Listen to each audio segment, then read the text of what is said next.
muerte este gobierno. Nos ha golpeado, ayúdenme por favor, si el gobierno explotador te ordena reprimirme con golpes y con sangre. Déjame decirte, no tengas miedo, vente de mi lado, con hambre, miseria y muerte este gobierno nos ha golpeado, nos ha golpeado, nos ha golpeado. ¿Qué tal? Buenas tardes, bienvenidos y bienvenidas a estos Diálogos de la Resistencia, un programa que nace en verano de 2018, pero que tiene su semilla en enero de 2017, en aquellos campamentos del Centro Cívico Mexicalense, durante largas charlas de política en las noches, días y madrugadas. Para quienes nos encuentran por primera vez, en este programa intentamos hacer un puente entre expertos y profesionales en diferentes temas de interés común con el resto de nosotras y nosotros, es decir, los comunes. Adriana Jaén es candidata a maestra en estudios socioculturales por la UABC y este programa hablamos con ella sobre la desaparición forzada en Baja California y cómo es que nuestros funcionarios públicos, lo sepan o no, pudieran ser cómplices de ella. Adriana, gracias por aceptar la invitación y, como es nuestra costumbre, dejamos que te presentes. Muchas gracias, Jesús, muchas gracias por la invitación. Estoy pues realmente muy contenta, son mis primeros días en Mexicali y bueno, pues con mucho gusto vengo a dialogar con ustedes. Yo soy de formación docente, soy egresada de la Escuela Normal Superior del Estado de Puebla. Soy también egresada de la licenciatura en Sociología por la UABC y como dijiste, bueno, estoy en el proceso de realización de la maestría en el Instituto de Investigaciones Culturales también de la UABC. En los últimos meses, me parece importante rescatarlo, me he desempeñado como acompañante de un colectivo de familiares de desaparecidos. Es un colectivo que recién emerge en Ensenada y bueno, he estado trabajando muy de la mano de las familias, de precisamente estos actores que sufren, ¿no?, en carne viva este crimen que tú describías de una manera muy precisa hace un momento. Bueno, ¿cómo es que te interesas en este tema y por qué es importante que se discuta públicamente, ¿no?, que se debata? Ok, ¿cómo me intereso en el tema? Bueno, cuando yo estudiaba en la Normal Superior, colaboraba con una brigada de alfabetización. Entonces, varios compañeros estudiantes de la Normal, unos y otros de la universidad, de la Benemérita Universidad Autónoma de Puebla, colaboramos en un programa de alfabetización donde íbamos a comunidades de la Sierra Norte Poblana a desarrollar diversos proyectos comunitarios con indígenas totonacas.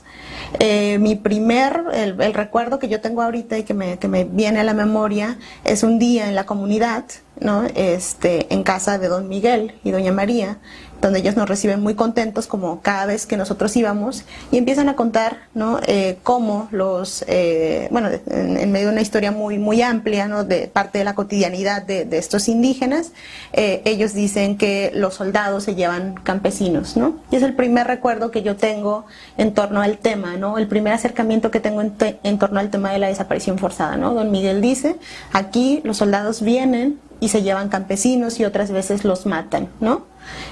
Y nadie hace nada. Es como mi primer acercamiento.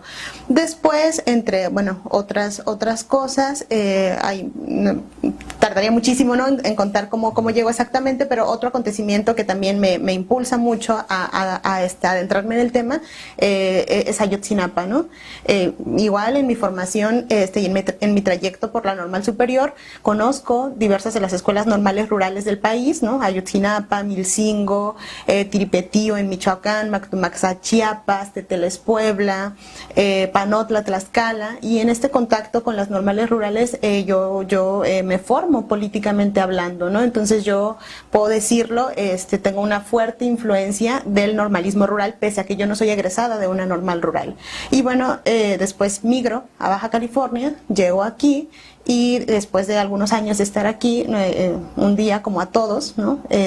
Me sorprende la noticia del terror de la noche de Iguala, ¿no? Y eso atraviesa completamente mi ser, porque yo decía, bueno, podía yo haber estado con ellos, ¿no? Y pude haber sido yo una de los 43 estudiantes desaparecidos.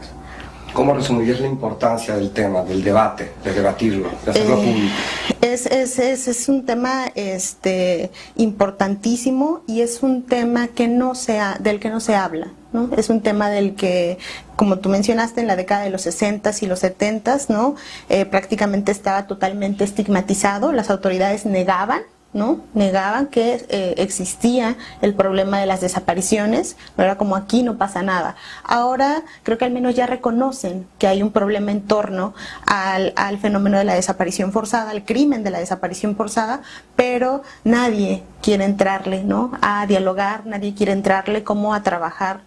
Y cuando digo nadie, me refiero a las instituciones del Estado mexicano, ¿no? A mí me parece que hay importantes esfuerzos por parte de la academia, por parte de algunos sectores de la sociedad civil, ¿no? Organismos autónomos de derechos humanos, y evidentemente por parte de los afectados directos, que son los familiares de desaparecidos. Pero en términos de las instituciones, bueno, nadie quiere abordar el tema, y lo vemos ahora con el gobierno entrante, ¿no?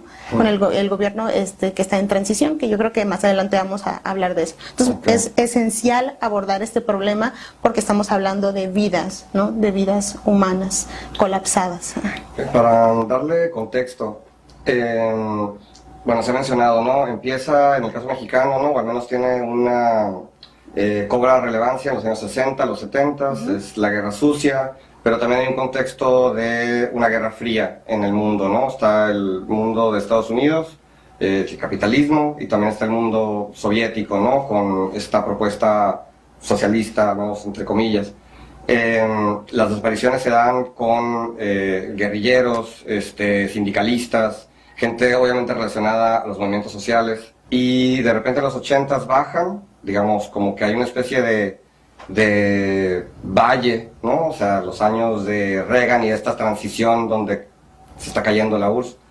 Luego regresan en México, al menos con Salinas de Gortari, pero explotan con Felipe Calderón en el 2007. ¿Qué sucede con la guerra del narco? O sea, ¿qué especie de equilibrio macabro tumba Felipe Calderón y su grupo y lo sustituye por otro todavía peor? Ok, sí, primero ahí aclarar que las desapariciones forzadas tienen su origen en las dictaduras del cono sur latinoamericano, ¿no?, en los 60, 70. En el caso de México se remontan al periodo de la Guerra Sucia, donde quienes desaparecen son opositores políticos, ¿no?, estos grupos disidentes, y que efectivamente resurge, ¿no?, el fenómeno más o menos en la década de las 90, cuando empieza a implementarse o agudizarse la política neoliberal, ¿no? Entonces empiezan a implementarse una serie de reformas de tipo neoliberal, las llamadas reformas estructurales, que se van aplicando por generaciones, las de primera generación, que son las que inicia a introducir Salinas, luego las de segunda, y finalmente las de tercera generación, que son las que estamos viviendo ahora. Pero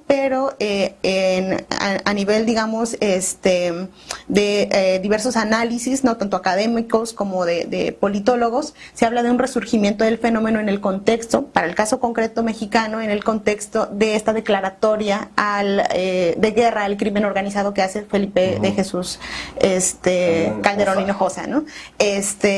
Y bueno, él de una manera bastante absurda, totalmente suicida, ¿no?, hace esta declaración, y eso genera un aumento en los índices de violencia y un aumento en las cifras, ¿no?, de desapariciones de una manera abismal, ¿no? Hablar del neoliberalismo es hablar de políticas económicas, y es hablar de Washington, es hablar de Estados Unidos.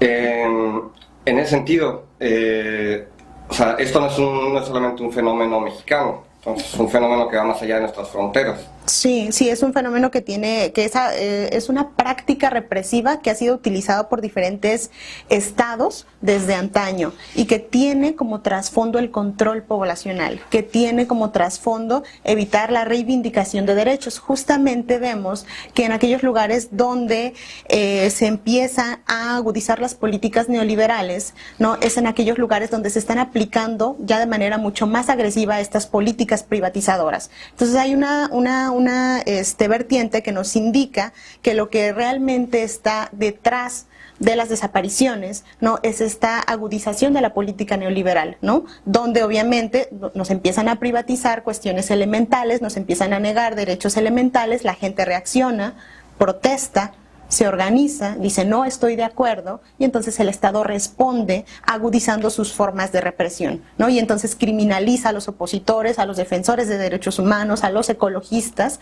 pero no solamente los criminaliza, también los judicializa, les inventa cargos y los mete presos, ¿no? Están allí los maestros de la CENTE, está Nestora Salgado, está Mireles y están muchos otros, ¿no? Defensores de derechos humanos, activistas, líderes sociales, pero también el Estado, digamos que innova en esta parte de sus métodos represivos, y esta forma de innovar es a través de la práctica de la desaparición forzada, ¿no? Porque cuando criminaliza da un golpe fuerte a la sociedad civil organizada, cuando judicializa es todavía más fuerte, pero cuando desaparece es un golpe criminal, ¿no? Es un golpe con el cual pretende erradicar toda forma de reivindicación de derechos humanos, ¿no? Entonces, claro, la desaparición forzada tiene que ver, ¿no? Con estas cuestiones, con estas políticas, ¿no? Económicas que se están implementando y que son totalmente agresivas, ¿no? Como lo es el capitalismo mismo. ¿Hay algún perfil como típico de un desaparecido de manera forzosa? Pues igual habría que remontarnos a las épocas, ¿no? de la desaparición forzada. En los 60, 70 eran opositores políticos, eran defensores de derechos humanos, líderes, maestros, campesinos, pero en la actualidad ha cambiado considerablemente, ¿no? Yo te puedo decir que en la actualidad son jóvenes, ¿no? Si revisamos la base de datos oficial que hay, que es muy deficiente, pero que bueno, es un referente que tenemos, quienes están desapareciendo son jóvenes, varones en rangos de edades que van de los 19 a los 24 años. Esto yo lo revisé a principios de este año. Me parece que ahora el rango de edad ya se ha ampliado. Son de 15 a más o menos, ¿no? Varones de 15, entre los 15 y los 24 años, ¿no? Y en algunos estados de la República, como es en el Estado de México, que es el segundo estado con la tasa más alta de desapariciones, quienes desaparecen son mujeres jóvenes también. Pero digamos, la generalidad en el caso de México son hombres jóvenes, cada vez más jóvenes, y lo que yo he visto y he podido constatar en este trabajo de acompañamiento con las familias es que se trata de jóvenes eminentemente pobres, ¿no? Empobrecidos, ¿no? Vale. Bueno, vamos a pasar a un corte de bloque para ver nuestro Vox Populi.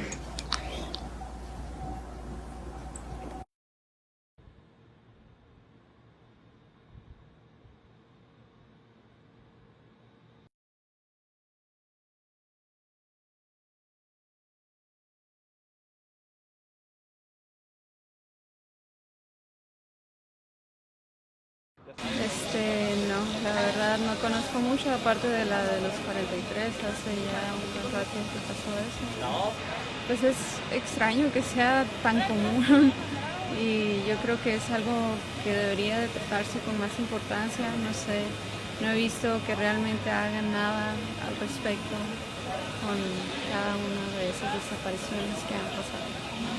¿Cómo debe jugar el gobierno como con esto? ¿Cómo debe tratar? ¿Qué crees que debería de hacer? La verdad, no sé. No me parece bien pues las desapariciones forzadas, porque están saliendo pues nuevas ideas con nosotros los jóvenes para poder establecer un nuevo sistema político, o por así decirlo, mejor dicho, socioeconómico, para poder tener un nuevo sistema en el que se pueda establecer un nuevo México, pues un nuevo futuro y ser algo más próspero aquí. Pues son hechos lamentables. ante todo. Son hechos lamentables que desde luego agreden a las personas y a las familias y a la sociedad en general. Entonces es algo que definitivamente no debía de existir. La desaparición forzada es toda esa privación ilegal de la libertad, ¿sí? Por parte de algún órgano público o en su caso algún particular. Y siempre que se te prive de tu libertad de manera ilegal, haciendo pues énfasis, se va a llevar a cabo ese tipo de agravante ante pues, de los derechos fundamentales de cada persona. Pues en Mexicali básicamente no lo recuerdo, pero pues todos conocemos el caso de los estudiantes desaparecidos, o en este caso en Guadalajara cuando secuestraron a cuando privaron de la libertad a los 3 estudiantes de cine o medios audiovisuales, la verdad no sé en qué tipo de escuela, y pues posteriormente privados de su vida, ¿no? ¿Qué opino ante todo? Pues claro que está súper mal, pues menoscaba tus derechos que están totalmente consagrados en la Carta Magna, en la Constitución Política de los Estados Unidos Mexicanos. Ok, bueno, muchas gracias. No, gracias. ¿Está bien? Pues creo que ya que se salió un poco de control. Por ejemplo, lo que dicen que se está en los lugares y horas equivocadas, como que eso no es justo. Ahora tenemos que cuidar en dónde vamos a estar porque ya es un peligro estar en la calle porque, como dije, puedes estar en un lugar equivocado y ya no se va a saber nada de ti. Creo que está muy mal y está muy descontrolado. Conforme a la desaparición forzada, pues yo creo que es un problema que pues se está dando y es necesario para el derecho más que nada y para el Estado regularizarlo, porque pues cada vez se incrementan los casos y pues es más fuerte cada vez, ¿no? El impacto que hay. Tal vez para prevenirlo como más seguridad. Un ejemplo aquí en la universidad, hay como mucho campo libre, entonces hay mucho peligro, por ejemplo los alumnos que vienen en la noche, principalmente pues las mujeres que somos las que hemos como que tenido más inseguridad respecto de que unas mujeres van caminando solas y ya se sienten acosadas o algo así. Yo tal vez para prevenirlo un poco más de seguridad y que esté constantemente, que no sea nomás por un momento o por un lapso de tiempo. ¿Qué opinan que las mismas autoridades son las que desaparecen gente? Pues ahí habla muy mal de lo que es nuestro derecho y pues prácticamente de eso estamos estudiando, estamos viendo pues las leyes, cómo se deben reglamentar, cómo se debe seguir, y a mí se me hace como algo muy incongruente el hecho de que a nosotros le depositamos la fe a una persona para que ella nos salvaguarde y nos cuide nuestros intereses, nos cuide como persona y como seguridad, porque son seguridades públicas, y que ellos mismos sean los que realicen los actos por el abuso de su poder o por la autoridad que tienen hasta cierto punto, y gente que no tiene esa capacidad, bueno, no capacidad, sino que está un poco ignorante el conocimiento de las leyes, se somete hacia estas personas obedeciéndolas, y eso es contrario al derecho. Yo creo que eso está súper mal y debería haber unas penas grandísimas para eso. Bueno, lo que pasa es que en este caso yo pienso que esto es un todo. Yo lo he comentado con mis alumnos, empezamos a tener una ausencia de valores. Esa ausencia de valores nos hace pensar que lo común es lo normal, y entonces damos paso a temas como corrupción, y vamos con la corrupción se empiezan a derivar un montón de las problemáticas que tenemos ahorita, donde diversos sectores de la sociedad se coluden por fines que tengan que ver con poder o económicos, y entonces van afectando a los demás, ¿no? Entonces yo creo que esto tiene mucho que ver con la cultura, y yo les he dicho en caso a los jóvenes, que finalmente todos somos responsables, pero finalmente los jóvenes también tienen un gran reto porque tendrán que trabajar mucho en abanderar estos cambios. Los adultos lo tenemos que hacer también, pero los jóvenes también tienen que comprometerse mucho y preocuparse mucho en poder mejorar la situación que está prevaleciendo en nuestro país, ¿no? La verdad, no. O sea, a mí me da miedo aquí en Mexicali los policías de tránsito. Y, por ejemplo, hace 2 días estuvieron pasando ministeriales por ahí por nuestra cuadra. Es como que nunca sabes qué andan haciendo, pues. No sabes por qué te van a parar, y si te paran, pues aunque no la deban a temas, o sea, alguien le tiene que tocar, y a veces a lo mejor es quien vas a ser tú, ¿no? Que te toque que te lleven, o que te toque que te planten algo, que te toque nada más que estabas en el lugar equivocado a la hora equivocada. Educación, o sea, educar a los que siguen y educar a los que están arriba de nosotros, o sea, nosotros en la edad que tenemos de que estamos más comunicados acerca de todo eso, educar a nuestros papás, educar a las personas que son más pequeñas que nosotros y a nuestros compas, ¿no? Saber que pues, no está mal decir lo que piensas, pero hay uno que andar con cuidado y pues que también saber qué es la verdad y que no, o sea, siempre perseguir la verdad, ¿no? Bueno, estamos de regreso en Diálogos de Resistencia, platicando sobre desapariciones forzadas con Adriana Jaén. Y bueno, Adriana, estábamos platicando el bloque anterior sobre cómo gente desaparecida es criminalizada por la autoridad y por la sociedad. Se les dice que por el simple hecho de ser desaparecidos ya se les adjudica que están relacionados con el narco o que, digamos, andaban en malos pasos. ¿Es esto así en tu experiencia? Esto de la... No, definitivamente no necesariamente quienes desaparecen son personas vinculadas a actividades delictivas.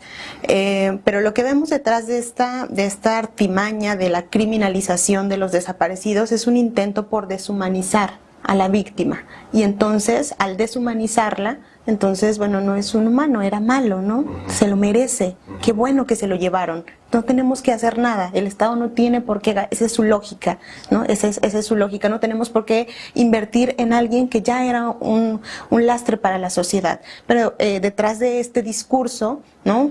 Un discurso muy fuerte que se filtra en los medios de comunicación masiva, que se filtra incluso en la cotidianidad, en los diálogos de la gente de la colonia, de la gente del barrio. Lo que hay es un dispositivo de poder muy fuerte que emana de las estructuras del Estado y que busca justo hacer eso, legitimizar el uso de la violencia, ¿no? Y de esa manera decir, bueno, se lo buscó, ¿no? Entonces no vengan a decirnos a nosotros que lo encontremos porque era malo, pero definitivamente no es así. Y voy a referir lo que comentan las familias de los desaparecidos cada vez que tienen oportunidad y cada vez que son criminalizados ellos como familiares y también sus desaparecidos. Ellos dicen, bueno, mi muchacho no era malo, ¿no? Bueno, ¿qué va a decir un familiar de su hijo? Bueno, pues todos somos buenos para nuestros familiares. Dice, mi muchacho no era malo, pero si lo hubiera sido, claro, si se hubiera equivocado, el Estado no tenía por qué habérmelo desaparecido, ¿no? Y si el Estado no le desapareció, porque también es algo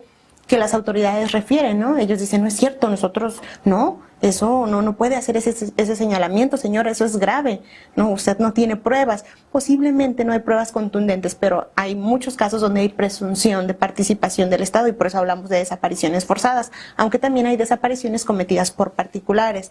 Pero regresando a esto, las familias dicen, bueno, si mi muchacho se hubiera equivocado, ¿no? Si hubiese sido el peor, sí, la peor persona, tú como Estado tienes la obligación de buscarlo, encontrarlo, entregarlo, ¿no? Claro. Y hace unos días decía una madre, decía, si tú a mí me lo entregas y si él debe, ¿no? O cometió alguna infracción a la ley, yo te lo entrego, pero quiero verlo, no tienes por qué desaparecerlo, ¿no? En tu experiencia como investigadora, ¿no? Aquí en Baja California, ¿qué tanto se esfuerza el gobierno para resolver casos de desaparición forzada, ¿no? La Procuraduría, el Ministerio Público, los jueces. Sí, la situación de Baja California es grave, no hay un trabajo serio, no hay un trabajo coordinado, no hay un trabajo profesional por parte de las instituciones de procuración de justicia, no hay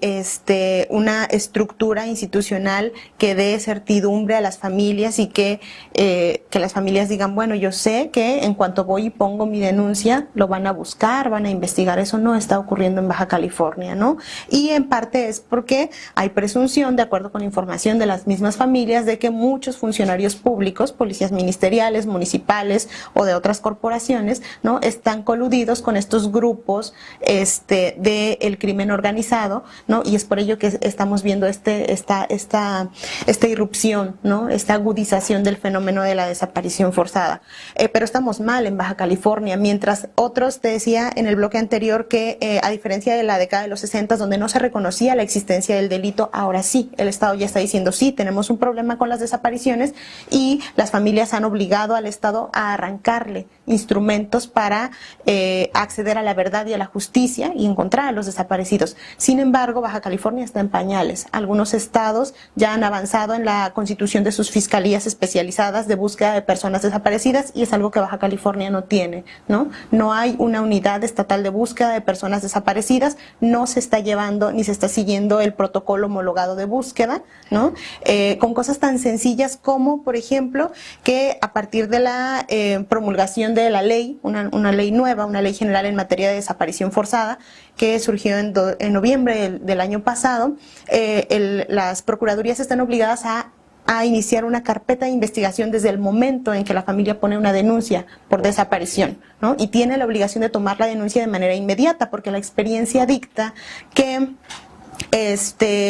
las primeras horas son vitales para encontrar a la víctima con vida. Y en Baja California nos encontramos que las familias van, ponen su denuncia, su reporte por desaparición y le dicen, no señora, no, a lo mejor se fue con el novio, regrese a las 72 horas. ¿No? Las 72 horas es como una especie de... que era como el requisito para que antes de la ley se considerara desaparición. Ajá. Pero ahora, a partir de que las familias, repito, le arrancan esta ley al Estado mexicano, la legislación dice la búsqueda tiene que ser inmediata, porque eso puede marcar la diferencia entre encontrarlo con vida o sin vida o no encontrarlo, ¿no? Y es algo que no está haciendo, ¿no? Las autoridades, seguro andaba en drogas, ¿no? Ay, señora, ya ni lo busque porque andaba en drogas, o se fue con el novio y regrese mejor a las 72 horas. Gente joven, de todas formas, ¿no? Hubo un foro con el equipo de transición este 11 de septiembre pasado en Tijuana. Sí, estos foros que se están realizando a nivel nacional. ¿Cómo fue?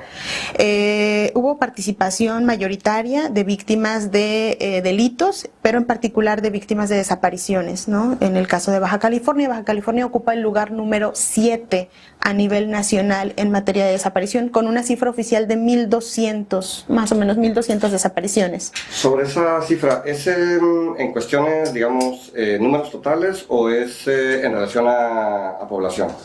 Es números totales, son casos, son números de casos, números de averiguaciones previas, tanto del fuero común como del fuero federal. Ajá, 1.200. Sin embargo, esa cifra es... Claro. Eso es lo que dicen, ¿no? El registro oficial, pero tenemos una realidad que es mucho más grave porque las familias no denuncian, y no denuncian porque cuando llegan los criminalizan, porque tienen miedo, ¿no?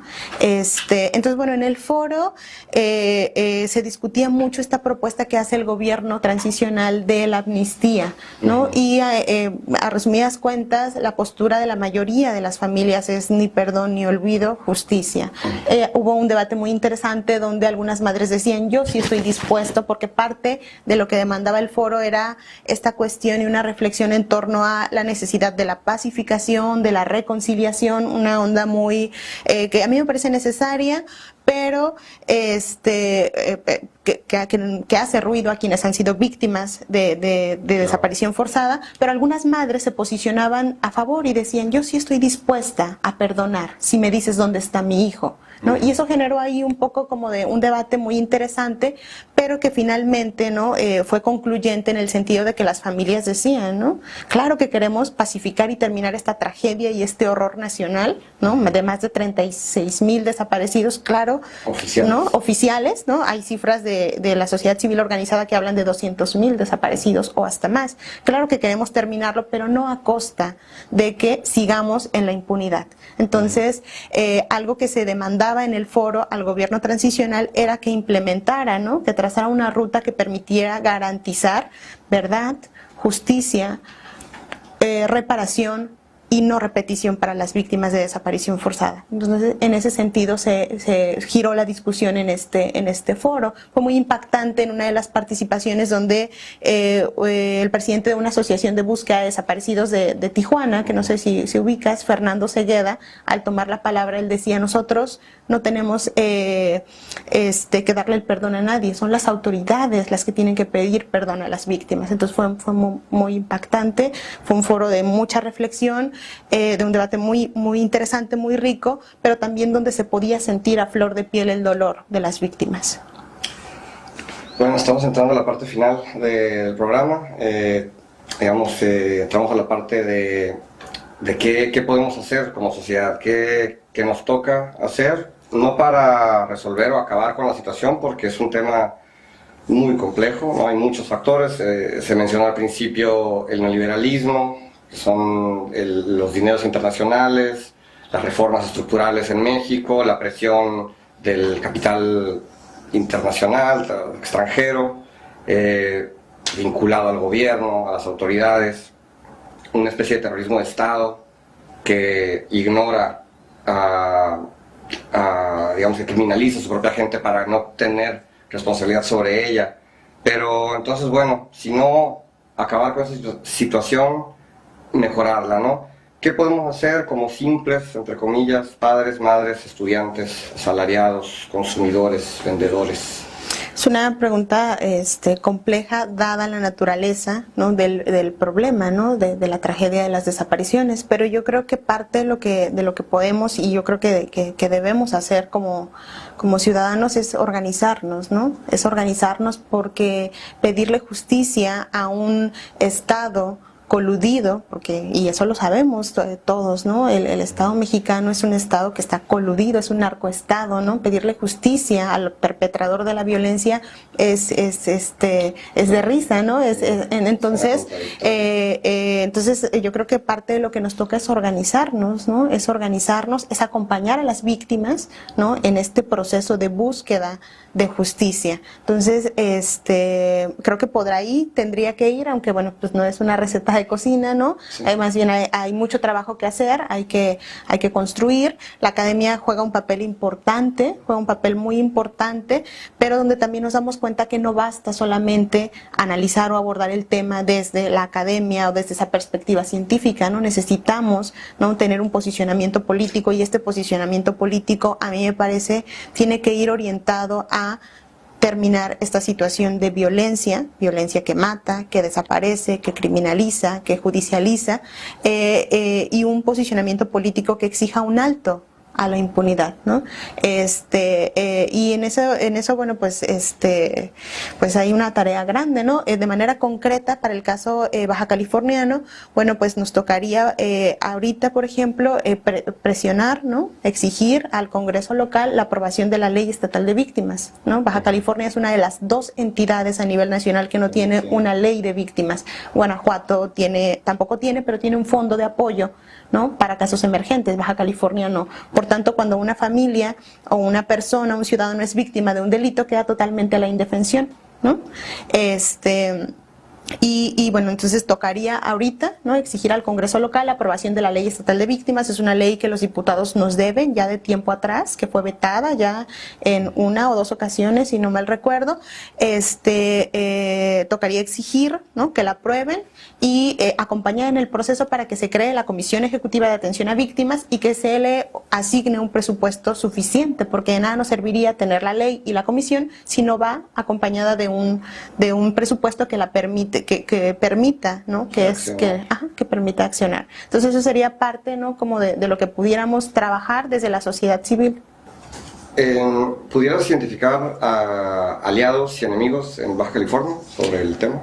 Ok, aliados y enemigos. Yo creo que hay que hacer uso de incluso las herramientas institucionales. A veces tenemos una cultura de rechazo a todo lo que tenga que ver o sea parte del Estado mexicano, pero me parece que hay instituciones que son importantes, como la Comisión Estatal de Derechos Humanos, ¿no?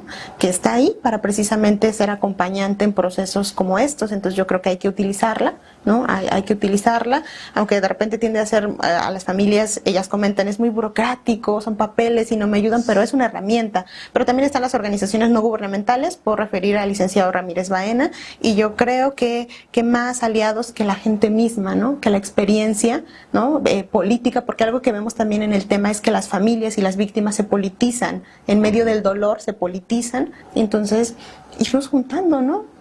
Crear comunidad. Crear comunidad, ¿no? Tengo entendido aquí en Mexicali hay un colectivo, ¿no? Madres Unidas y Fuertes. Hay una organización más grande en Tijuana, es Unidos por los Desaparecidos desaparecidos de Baja California, en Ensenada está surgiendo un colectivo, en Tijuana hay otro. Entonces yo creo que tenemos, ¿no?, que hacer causa común para poder luchar contra esta tragedia humanitaria y para poner alto a este crimen que, como dijiste, es un crimen de lesa humanidad. Última pregunta, ¿recordar es resistir? Es una pregunta compleja, pero a mí me parece que sí necesitamos de la memoria, ¿no? Sí necesitamos del uso de la memoria para evitar que crímenes, ¿no?, y que tragedias como las que está viviendo en estos momentos el país vuelvan a ocurrir, ¿no? Entonces, en ese sentido sería sí, ¿no? Si recordamos, resistimos a este sistema de muerte que pretende, ¿no?, destruir, que pretende arrasar con todo lo que se le opone. Es un elemento importante, ¿no? El mantener viva la memoria, pero también me parece que es necesario, a partir de tener viva la memoria, de construir estos lugares o espacios de la memoria, también reconstruir, porque si no nos quedamos con estas experiencias sumamente dolorosas, y eso en términos a nivel nacional pudiera generar un mal incluso más grave, ¿no? Entonces necesitamos sí de la memoria histórica para existir, ¿no? Para resistir, pero también necesitamos reconstruirnos, ¿no? Hacer este ejercicio de estarnos reconstruyendo constantemente y de estar viendo qué tenemos que hacer, cuáles son, como decías tú, cuáles son las tareas para evitar que esto siga ocurriendo. Pues muchas gracias, ha sido un gusto tenerte acá. Gracias. Igual tienes la casa abierta cuando muchas gracias. Se necesite. Mientras, como has dicho, ¿no?, mientras la memoria persista, mientras alguien nos recuerde, nosotros también nos mantenemos vivos. Pues esto ha sido, ¿no?, Diálogos de la Resistencia. Nos vemos el próximo programa y una vez más, pues muchas gracias. Muy bien.